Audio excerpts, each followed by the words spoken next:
Ayan po mga kabida, isang magandang oras po sa lahat at welcome po sa aking channel. Nako, eto na po yung sinasabi ko po, mga kabida.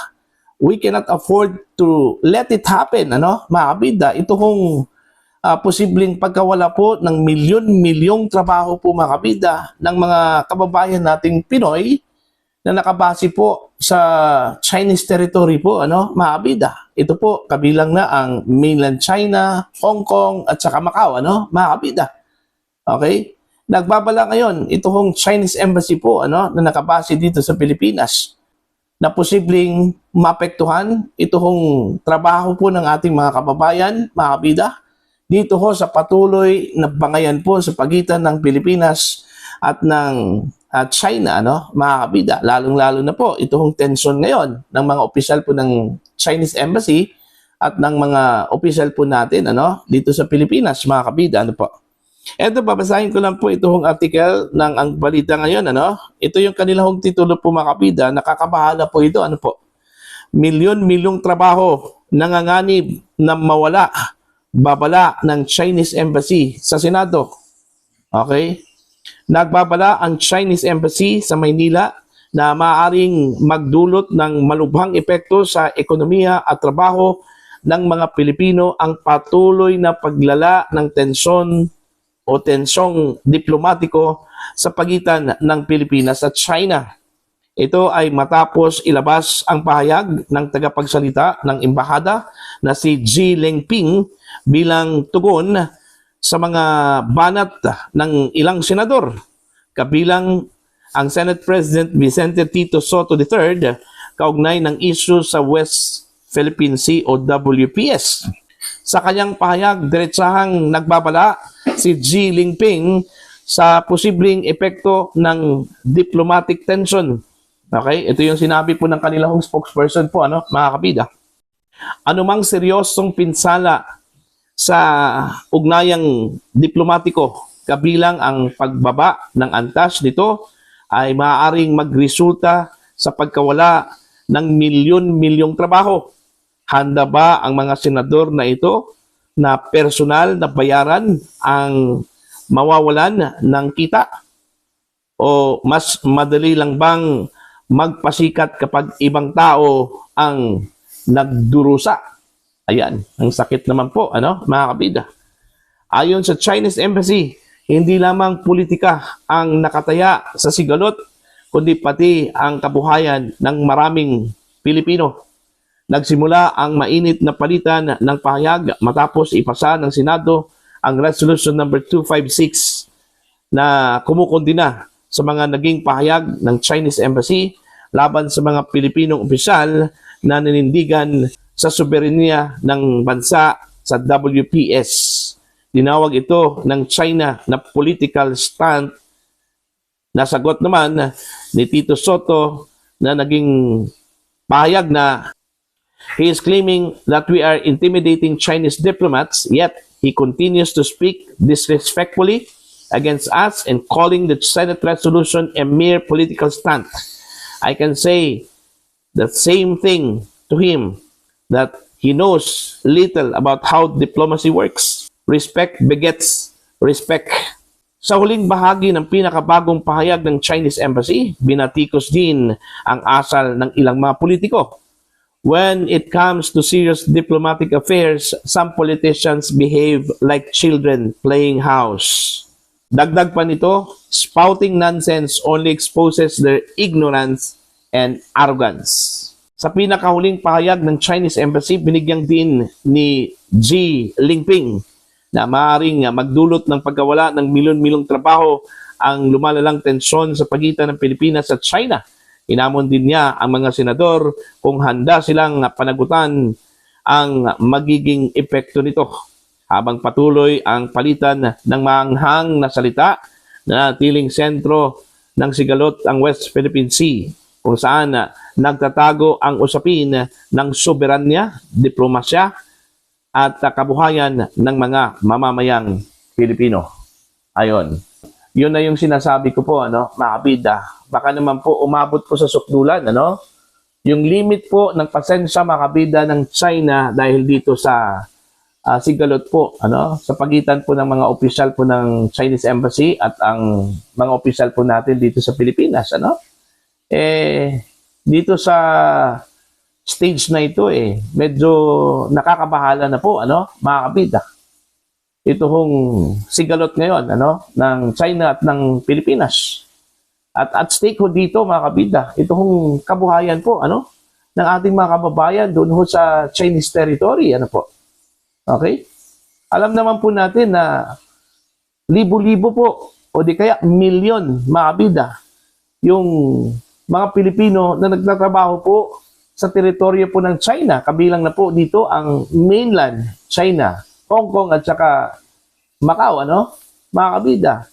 Now, kung ito po ay itutuloy po ng China, okay, natanggalin ito hong mga Pilipinong nagtatrabaho po doon, at papauwiin po sa Pilipinas.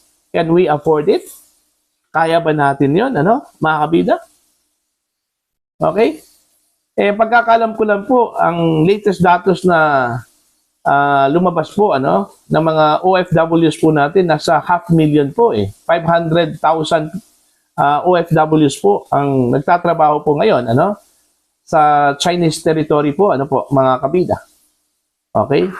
Hindi pa po kabilang yung economic effect po, like for example, investment po ng China, mga kabida, sa Pilipinas. Okay? How about ito hong mga negosyanteng Pinoy, alright, na nagdadala po ng kanilang mga produkto papuntang China, mga kabida, posibleng maapektuhan po ito, kung umabot man po sa sukdulan yung limit ng pasensya po ng China, mga kabida, dahil dito sa mga mangang na salita, na binitawan po ng mga Filipino officials po, mga kabida. Alright? Yun yung sinasabi ko po, mga kabida, na dapat pag-isipan po natin lahat ng mga banat po natin, mga kabida, po. Kasi whether we like it or not, okay, nasa losing end po tayo, mga kabida, Sa totoo lang po, nasa losing end po tayo. Kahit anong gawin po natin, okay? Maliit lang po tayo ng bansa Dependent tayo, mga kabida, okay? Sa economic benefit, mula sa ibang bansa like China. Okay? China is one of the biggest investors sa Pilipinas. And China is one of the largest importers, mga kabida, po, ng mga produkto po natin dito. Yun pa lang sa pinaka-latest na pahayag po ng ECOP, mga kabida. Ito hong Employers Confederation of the Philippines, mga kabida, po. Bumagsak na po ito hong investment po ng China sa Pilipinas, mga kabida. Alright? Hindi ho katulad po noon, na masigla masyado, pero ngayon, wala na. Dahil ho dito sa sigalot sa pagitan po ng China at saka ng Pilipinas, mga kabida. Although, naniniwala po ako, na hindi po ito aabot sa giyera. Kasi, alam naman po natin, na sa history po ng China, mga kabida, walang bansang sinako po nila, po. Okay? At saka, hindi po yan mahilig ho sa giyera. Hindi po yan warmonger po, ito hong China, mga kabida. Unlike US. Okay? Itong China po ay purely business lang talaga. Negosyante kasi ito Kahit na po komunista yan, mga kabida, pero more on business yung kanilang focus. Okay? Kaya kung meron man pong sigalot at pwedeng gawin po ang China, mga kabida, para gipitin po ang isang bansa, more on business sanction. Economic sanction po, like ito. Yung mga produkto po natin, okay? Partnership po natin sa negosyo, mga kabida, with China. Yun yung magiging at risk. Okay? Pati ang trabaho po ng mga OFWs po natin. Kaya ba natin? Okay? Na tanggapin itong mga Filipino OFWs pabalik dito sa Pilipinas? At saan po natin ilalagay yan? Okay? Granting na meron po tayong 500,000 Filipinos na nagtatrabaho po doon. Kung lahat yan, mga kabida, papauwiin po Saan po natin ilalagay ang mga Pilipino na yan? Okay? Dadagdag yan mga kabida sa mga Pilipino na walang trabaho. Sa totoo lang po. Kung wala kong pwedeng gawin po ang gobyerno ng Pilipinas, ano? Mga kabida, ano po? Diba? So, again, sana magdahan-dahan po tayo, ano? Sana pag-isipan natin lahat ng mga sasabihin po natin, ano po? Okay? Again, whether we like it or not, mga kabida, we are at the losing end. Okay? Sa totoo lang po. Okay? So, dapat magdahan-dahan tayo, ano? Mga kabida. Huwag ho nating ipakita yung pagka-arrogante po natin. Ano? Tama yung sinabi po ng China. Spouting nonsense only exposes our arrogance and our ignorance. Di ba? Yun yung sinabi po ng Chinese Embassy, ano? Mga kabida, lawad po sa atin. Para bang sinasabi natin na para bang malaking bansa tayo eh, ano? Na kahit man po anong gawin po ng China, hindi ho tayo maapektuhan, ano? Mga kabida. Ignorance. That's arrogance, ano? Mga kabida, ano po? Okay?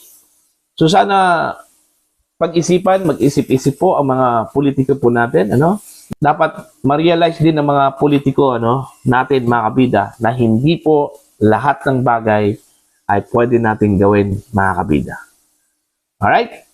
So para po sa inyo, ano po ang inyong opinion at pananaw po dito? Ano? Please comment down. Sa mga hindi pa po subscriber sa channel, please subscribe, just click the subscribe button, click the notification bell, click all para updated po kayo mga kabida sa aking mga uploads. Maraming salamat po sa inyo lahat.